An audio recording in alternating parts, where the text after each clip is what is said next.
इलियास आज़मी साहब, आज़ादी से पहले का हिंदुस्तान आपने अपनी आंखों से देखा है। क्या वो हिंदुस्तान आज की तरह था या आज से कुछ मुख्तलिफ था? कैसा वो हिंदुस्तान था?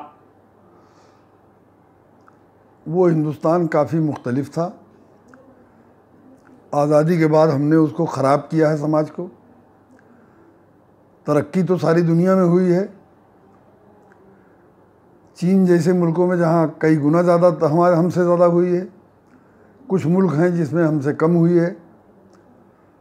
तरक्की हमारे यहाँ भी हुई है, दुनिया भर में हुई है।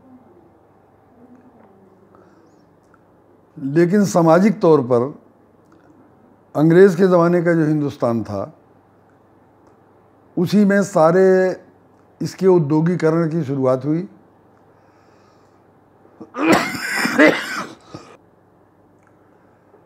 सिर्फ इतना नहीं कि औद्योगिकरण की शुरुआत हुई, बल्कि ये भी हुआ कि जमहूरी निज़ाम से हमको आसना किया। और सबसे बड़ी बात यह है कि इस्लाम का नाम लेने वाले कमोबेश 1000 साल तक, 500-600 साल तक पूरे मुल्क पर और 1000 साल तक अलग अलग हिस्सों पर पूरे मुल्क पर हुकूमत की उन्होंने। लेकिन ये शर्मनाक बात है हमारे लिए कि उन्होंने सामाजिक इंसाफ में इस्लाम के नज़रिए को ताक पर रख दिया, बल्कि उस नज़रिए पर ब्राह्मणवाद का गिलाफ चढ़ाने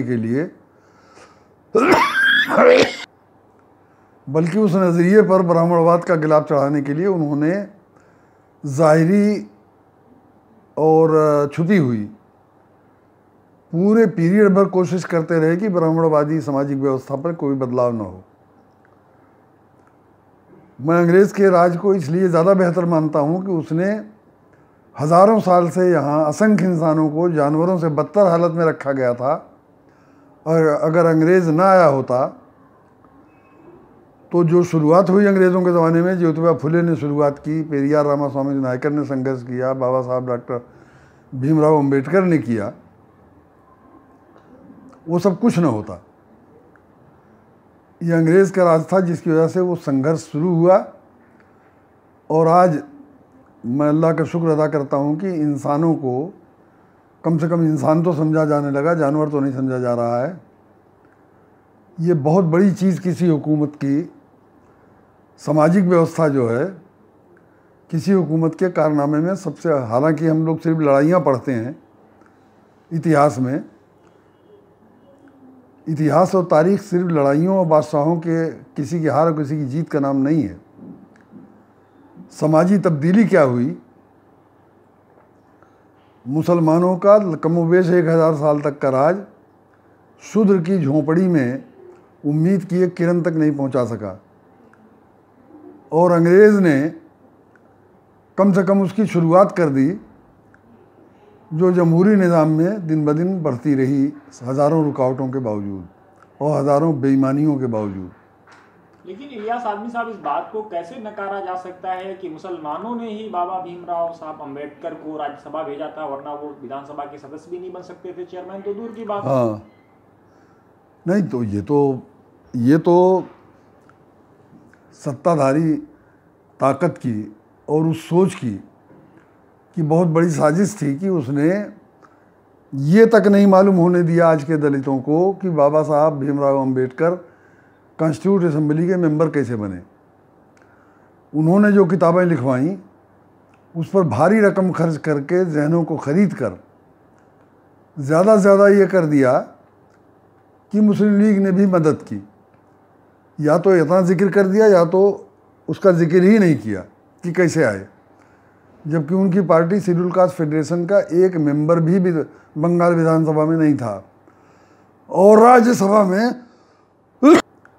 लोकसभा और विधानसभा का चुनाव तो हिंदू और मुसलमान के बेस पर अलग अलग होता था, सेपरेट इलेक्टेड था।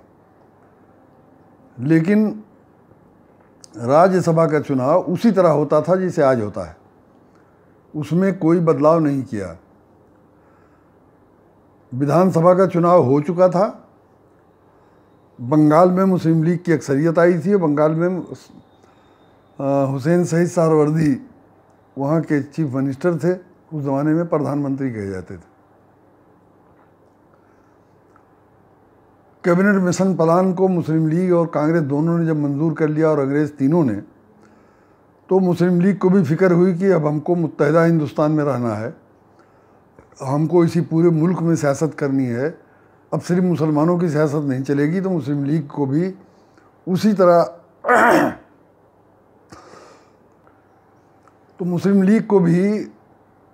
उसी तरह हिंदुओं में अपने दोस्तों की ज़रूरत थी।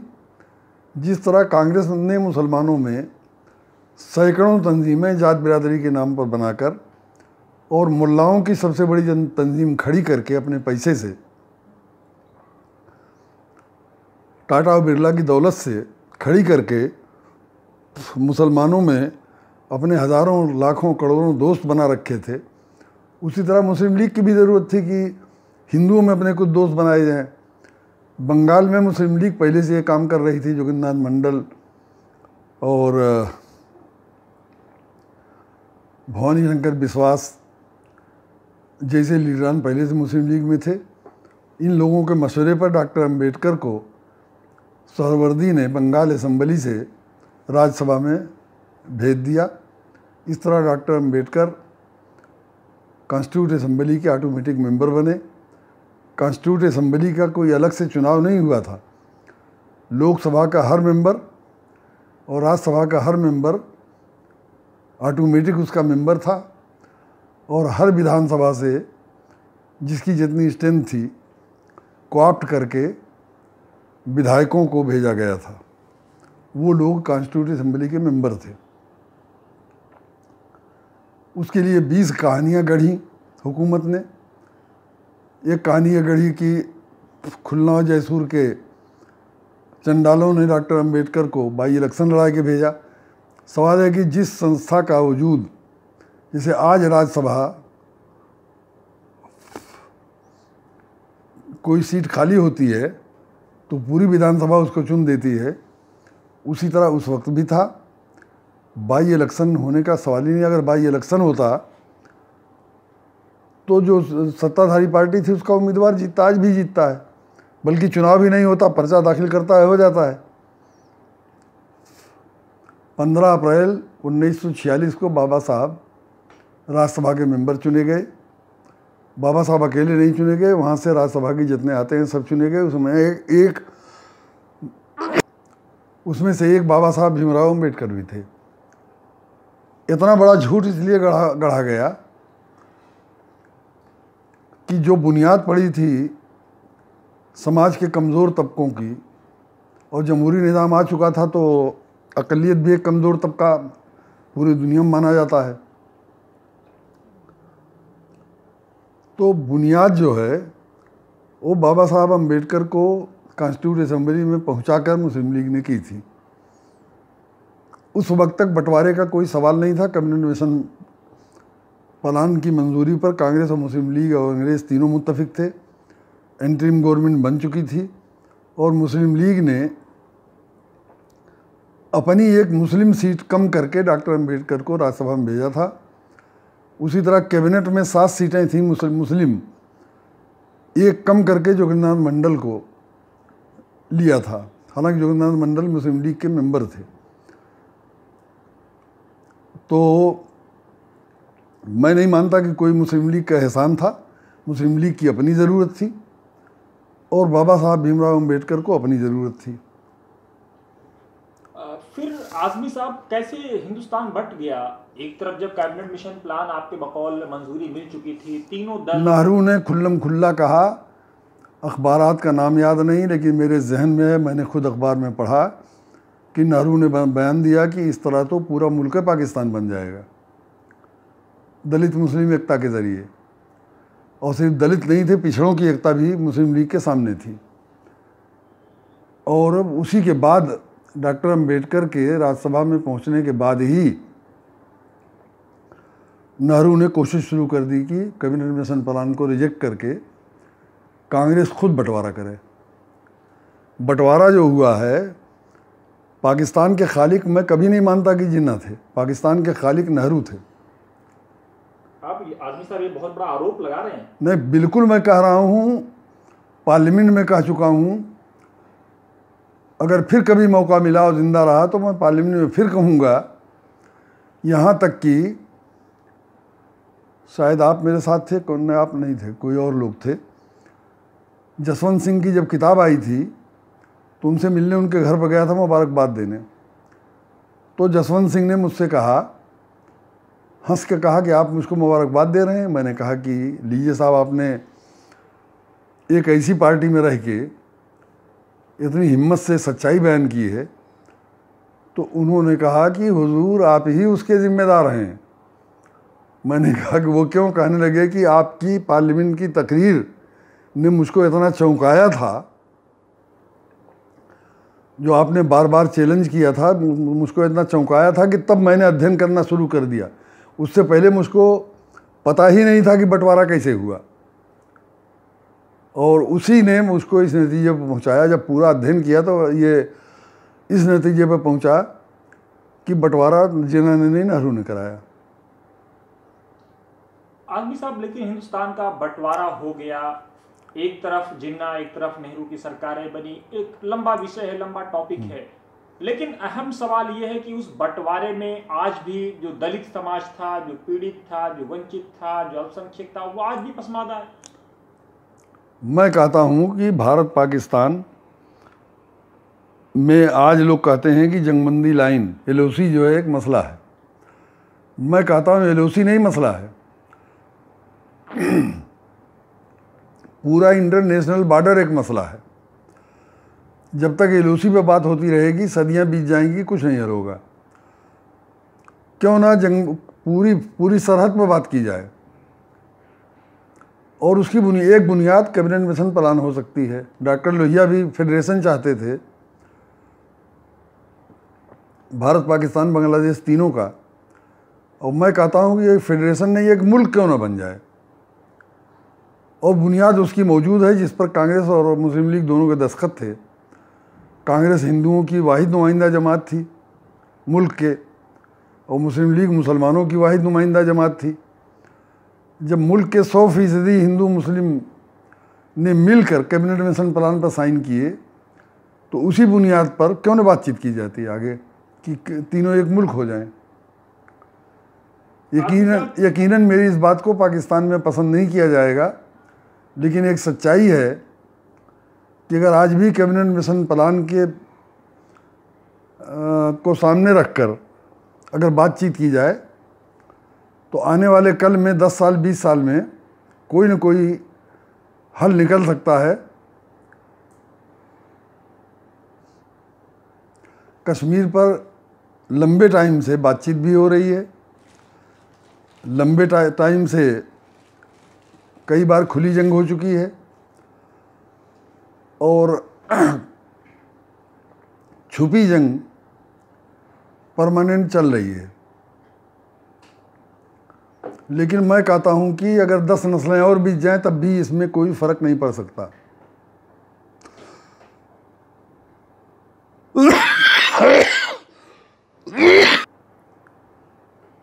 अगर कैबिनेट मिशन प्लान की बुनियाद पर भारत पाकिस्तान में गुफ्तगू हो सकता है 10-20 साल लग जाएं, 25 साल 50 साल लग जाएं, लेकिन एक दिन ये कामयाब होगी, इसलिए कि दोनों मुल्कों के अवाम की ज़रूरत है बुनियादी, उनकी खुशहाली, उनकी बका के लिए ज़रूरी है।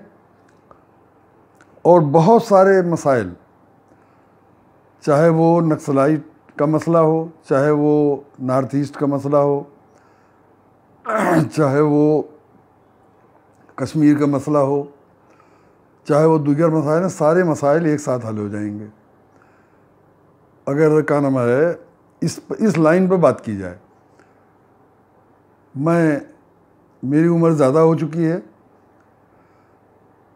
मैं इस मामले को रख रहा हूँ, लेकिन ये मैं देख रहा हूँ कि आने वाले कल में हिंदुस्तान और पाकिस्तान में ऐसे लोग हैं जो इस आवाज़ को उठाएंगे, और शायद पूरे बर्र-ए-सग़ीर को एक राजनीतिक, सियासी और इंतज़ामी इकाई बनाने में की पहल होगी। मेरी ज़िंदगी में ना हो, बाद में हो, लेकिन होगी ज़रूर। इलियास आदमी साहब, जब गांधी जी नवाखाली में थे उस वक्त, जब एक तरह से भारत के विभाजन की तारीख लिखी जा रही थी, और आपने अपनी किताब में ये लिखा है कि गांधी जी ये कहते थे कि मुल्क बटेगा तो मेरी लाश पे बटेगा। फिर कैसे मुल्क बट गया? गांधी को धोखे में रखा नेहरू ने,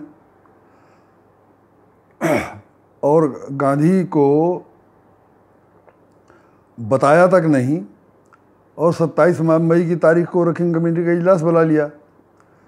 गांधी जी को अपने ज़ाती रिसोर्सेज से पता चला तो उन्होंने ये बयान देके नवाखाली से ट्रेन पकड़ी दिल्ली की कि बंटवारा मेरी लाश पर हो सकता है। लेकिन उनकी ट्रेन को दिल्ली पहुंचने से पहले नेहरू मुल्क की किस्मत का फैसला कर चुके थे।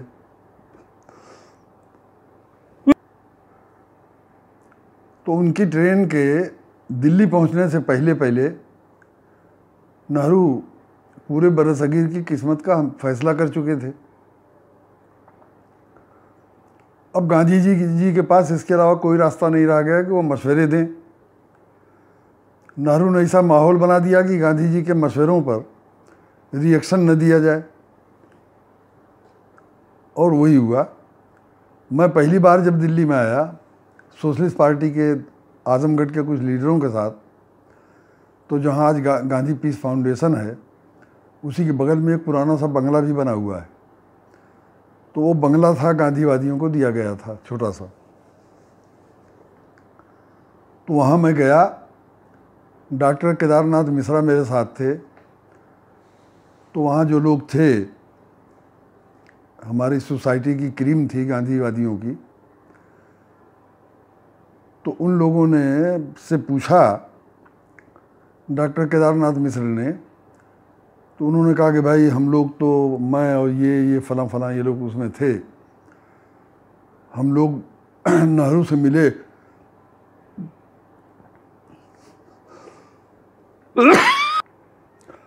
हम लोग नेहरू से मिले और उनसे कहा कि बापू की जान खतरे में है, उन पर कई हमले हो चुके हैं, उनकी सिक्योरिटी का इंतज़ाम कीजिए।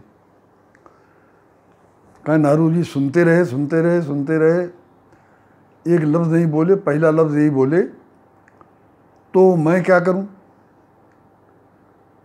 तुम लोग बस सीधा मेरे पे यहाँ चले आते हो, पटेल से क्यों नहीं मिलते।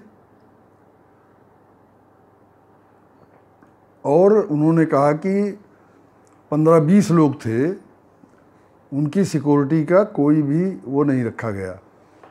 बाद में ये कहा गया कि गांधी जी खुद सिक्योरिटी नहीं चाहते थे। अब ये इसमें कहाँ तक सच्चाई है तो मैं नहीं जानता, लेकिन बाद में यही सुना मैंने कि, और बयानात भी लोगों का है, गांधी जी खुद सिक्योरिटी नहीं चाहते थे। तो क्या पटेल और नेहरू में उस वक्त 36 का आंकड़ा था? 36 नहीं, 72 का था। वो कैसे था? कहा यह जाता है, खुद आपने अपनी किताब में लिखा है कि मौलाना अबुल कलाम आज़ाद वजीर आज़म होते, उसके बाद ऑप्शन था सरदार पटेल होते, लेकिन बीच में दोनों को बाईपास करके एक तीसरे आदमी को बनाया। वो गांधी जी ने बनवाया था, गांधी जी को उसकी सज़ा मिली। वो प्रधानमंत्री बनने का मामला नहीं था, कांग्रेस अध्यक्ष बनने का मामला था।